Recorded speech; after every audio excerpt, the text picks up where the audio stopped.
يسعد صباحكم حبايبي، وإن شاء الله تكونوا بألف خير. حبايبي اليوم رجعت لكم طبخة جديدة. حبايبي مثل ما شايفين اليوم طبختنا شرحات مطفاية مع فطر. حبايبي أول إشي إحنا السفينة جبتها قبل بيوم شرحات، تبلتها بهارات مشكلة، فلفل أسود، كاسة حليب، معلقة خل، طبعا رشة الملح ما لنا غنى عنها. ست البيت إذا بتحب عصرة ليمون بتحط كمان بصير.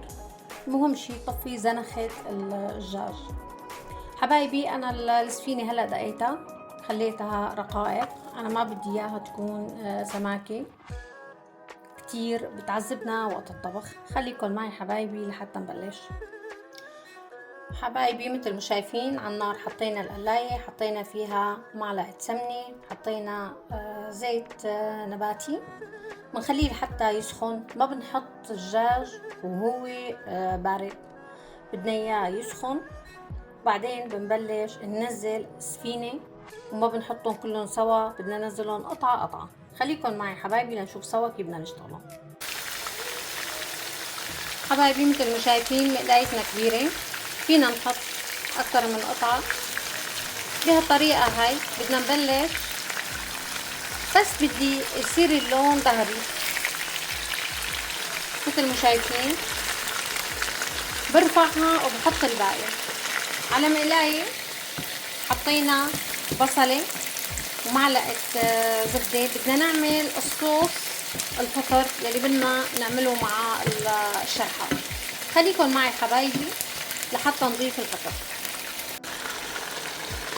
حبايبي هاي درجة اللون يلي انا بدي اياها. خليني اكمل القلي برجع لكم.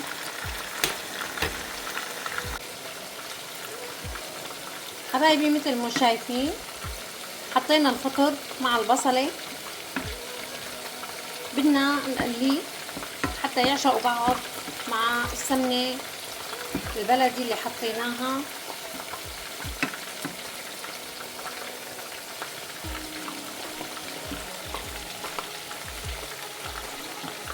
خليكن معي حبايبي.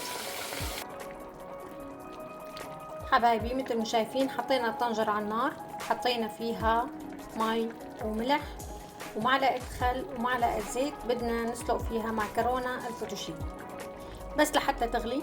بننزل الكمية اللي بدنا اياها، نعطيها 10 دقايق لربع ساعة، بعدين بنحطها بالمصفاي بنبردها بالمي الباردة. اوكي خليكن معي حبايبي برجع لكم. حبايبي مثل ما شايفين ضفت الكريمة، كريمة الطبخ، حطيت معها نص كاسة حليب، حطيتها على الفطر، وحطيت زرف شوربة الفطر، جربتها قبلها مرة كتير طلعت طيبة، وحطيت معها قطع موزاريلا.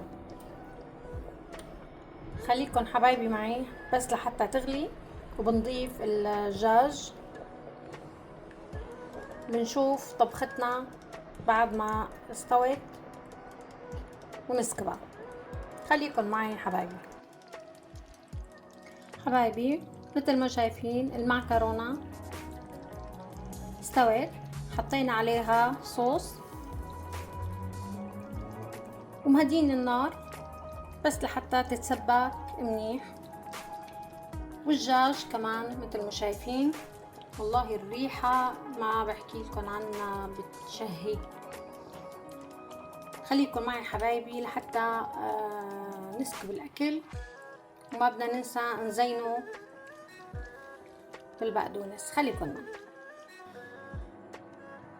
حبايبي. رجعت لكم بعد ما استوت طبختنا وسكبناها. الشرحات المطفاي مع صوص الفطر والفوتوشيني كمان صارت جاهزة. ان شاء الله صحتين وهنا. بشوفكن مع مطبخ ساما بطبخة جديدة. لا تنسوني من اللايكات، تشتركوا بقناتي.